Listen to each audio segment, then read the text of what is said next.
SDRAM has 8K rows with an access time of 4 clock cycles for each row and a refresh period of 64 millisecond.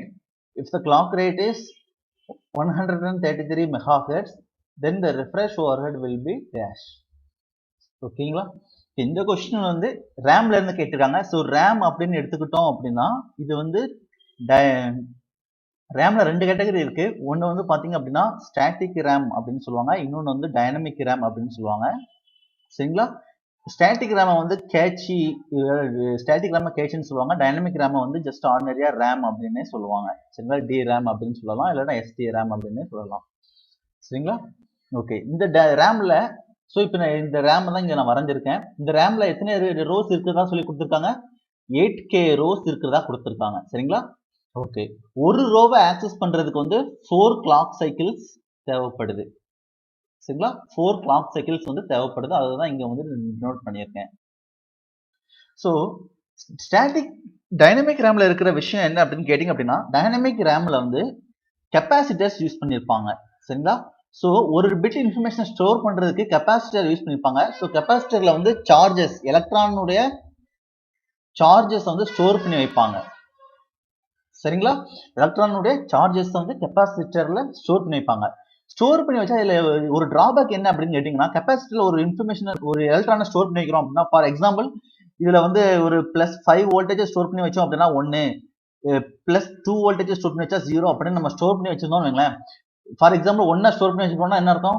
+5 வோல்டேஜ்ல இருக்கிற ஒரு some எலக்ட்ரான்ஸை நம்ம store பண்ணி வைக்கிறோம் அப்படின்னு சொல்லி அர்த்தம். இப்படி ஸ்டோர் பண்ணி வச்சா என்ன ஆகும் அப்படின்னா, கொஞ்ச நேரத்துல இந்த கெப்பாசிட்டர்ல இருக்கிற எலக்ட்ரான்ஸ் வந்து டிராப் ஆக ஆரம்பிக்கும். ஸோ கொஞ்ச நேரத்துக்கு அப்புறம் இதுல இருக்கிற இன்ஃபர்மேஷன் வந்து கம்ப்ளீட்டா லாஸ்ட் ஆயிரும். இதான் டைனமிக் ரேம்ல இருக்கிற one of the drawback.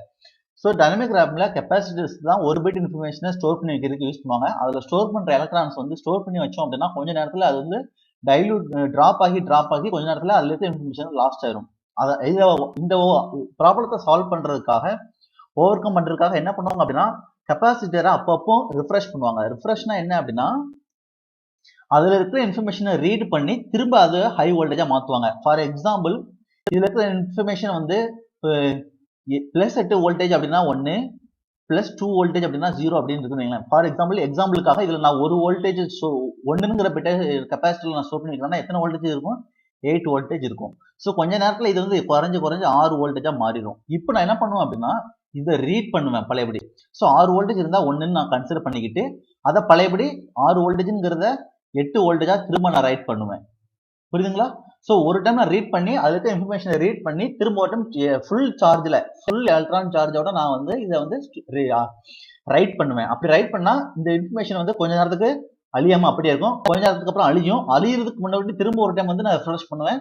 So திரும்ப ஒரு டைம் கண்டக்டர் ரீட் பண்ணி அதிகமான வோல்டேஜை கொடுப்பேன். அப்படி கொடுத்தா அப்படி என்ன ஆகும்? இதுல கண்டக்டர் வந்து ரீட்டைன் ஆகி இருக்கும். ஸோ இப்படியே டெம்பரரியா ரிஃப்ரெஷ் பண்ணி இதுல இன்ஃபர்மேஷனை நான் அழியாம பார்த்துக்கிடுவேன். சரிங்களா? இதான் இதுல இருக்கிற கான்செப்ட். சரிங்களா? ஸோ டைனமிக் ரேம்ல இருக்கிற கான்செப்ட் இதுதான். ஸோ இந்த ரெஃப்ரெஷ்மெண்ட் பீரியட் இருக்கு பார்த்தீங்களா? நான் ரெஃப்ரெஷ்மெண்ட் பண்றேன் அப்படின்னா, ஒரு டைனமிக் ரேம்ல நான் ரெஃப்ரெஷ் பண்றேன் அப்படின்னா அந்த டைம்ல எந்த விதமான ரீட் ரைட் ரெக்வெஸ்டும் சாட்டிஸ்ஃபை பண்ண மாட்டேன். இப்போ ஒரு இன்ஃபர்மேஷன், ஒரு அட்ரஸ் வருது எனக்கு அப்படின்னா அந்த அட்ரஸை நான் வந்து ரீட் பண்ண மாட்டேன். ரெஃப்ரெஷ் கம்ப்ளீட்டா முடிஞ்சதுக்கு அப்புறம் தான் நான் அந்த அட்ரஸை வந்து ரீட் பண்ண வைப்பேன். சரிங்களா? ஏன்னா அப்போதான் கரெக்டான வழியை ரீட் பண்ண முடியும் அப்படிங்கறதுனால. ஸோ இங்க இருந்து நான் இந்த டைம் பீரியட்ல T0 அப்படிங்கிற டைம்ல வந்து எலக்ட்ரானை ஸ்டோர் பண்ணி வச்சிட்டேன் அப்படின்னா கொஞ்ச நேரத்துல என்ன ஆகும்? திரும்ப இந்த T1ங்கிற டைம்ல வந்து இன்ஃபர்மேஷன் லாஸ் ஆக ஆரம்பிக்கும். அந்த டைம்ல நான் இன்னொரு டைம் அதை ரீட் பண்ணி ரைட் பண்ணுவேன். ஸோ இந்த டியூரேஷன் இருக்கு பாத்தீங்களா, T2, இந்த டியூரேஷனுக்கு பேர் தான் என்ன அப்படின்னா ரிஃப்ரெஷ்.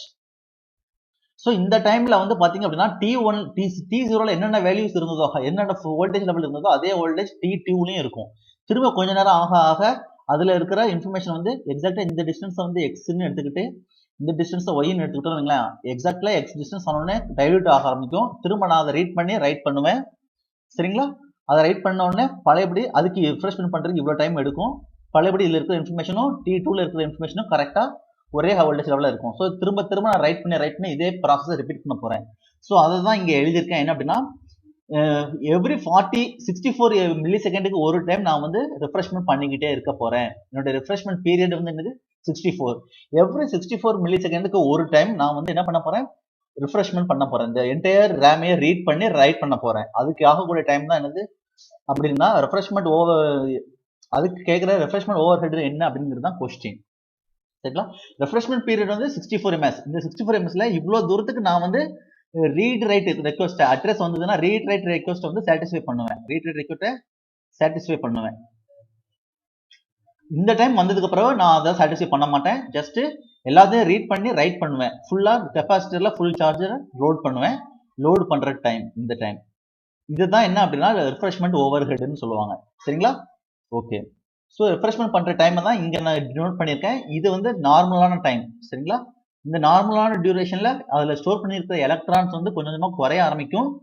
இந்த டைம் வந்ததுக்கப்புறம் நான் கம்பல்சரியா என்ன பண்ணணும், அதை ரீட் பண்ணி ரைட் பண்ணணும். இல்லைன்னா இன்ஃபர்மேஷன் கம்ப்ளீட்டா லாஸ் ஆயிரும். சரிங்களா? ஸோ இவ்வளவு நேரத்துக்கு ரிட்டர்ன் ஆகி வைக்க முடியும் என்னால. ஸோ அதை தான் எழுதியிருக்கேன். ஒரு 64 ms பீரியட்ல எப்படி அப்படின்னு ஜூம் பண்ணி இதுல காமிச்சிருக்கேன். சரிங்களா? இப்போ இவங்க என்ன கேட்கறாங்க அப்படின்னா இந்த டிஸ்டன்ஸை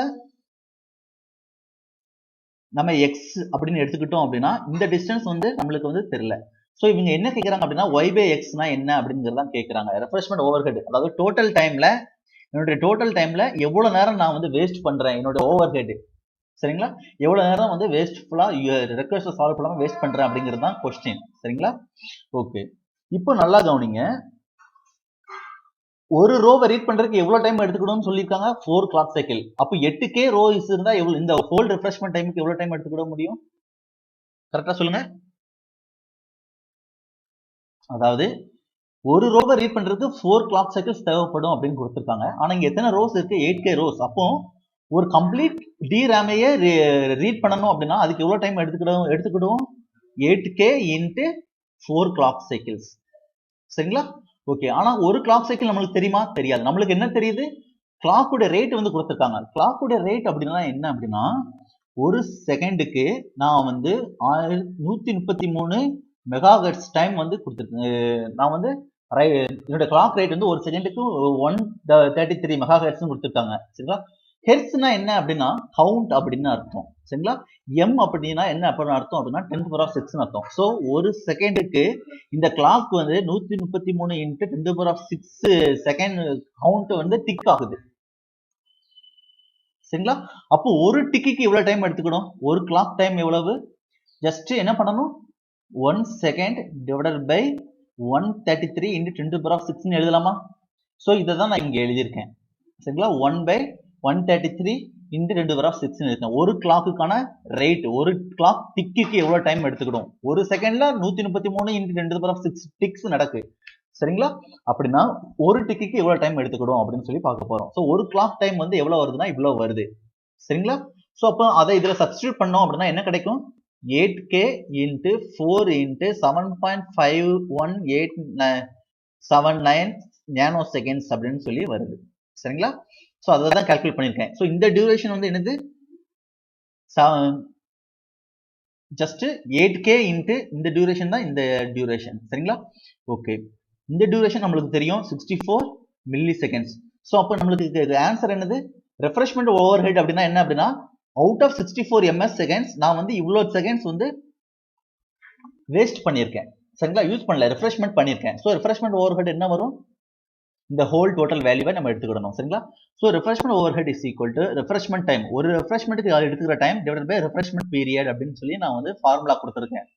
சரிங்களா? பட் ரியலா பாத்தீங்க அப்படின்னா ஓவர் ஹெட் அப்படின்னா என்ன அப்படின்னா டோட்டல் டைம்ல நான் எவ்வளவு டைம் வந்து ரெஃப்ரெஷ்மெண்ட் பண்றதுக்கு மட்டும் நான் யூஸ் பண்ணியிருக்கேன் அப்படிங்கிறது தான் ரெஃப்ரெஷ்மெண்ட் ஓவர் ஹெட். சரிங்களா? ஸோ 8 இன்ட்டு 8Kனா என்னது? 1000. அதை தான் இங்க ஸ்பிட் பண்ணி எழுதியிருக்கேன். அதாவது இந்த இதை இங்க எழுதியிருக்கேன். சரிங்களா? 8K Kனா 1000 into 4 into 7.51879 10⁻⁹ seconds. Nano seconds 10⁻⁹ அப்படின்னு சொல்லி கொடுத்துருக்கேன். கீழே 64 மில்லி செகண்ட்ஸ். ஸோ 64 மில்லி செகண்ட்ஸ்னா என்ன அர்த்தம்? 64 இன்ட்டு 10⁻⁻³ செகண்ட்ஸ்னு அர்த்தம். ஸோ இதை நீங்க கேன்சல் அவுட் பண்ணீங்க அப்படின்னா உங்களுக்கு ஃபைனலா கிடைக்கிற ஆன்சர் வந்து 0.0038 which is answer is option A.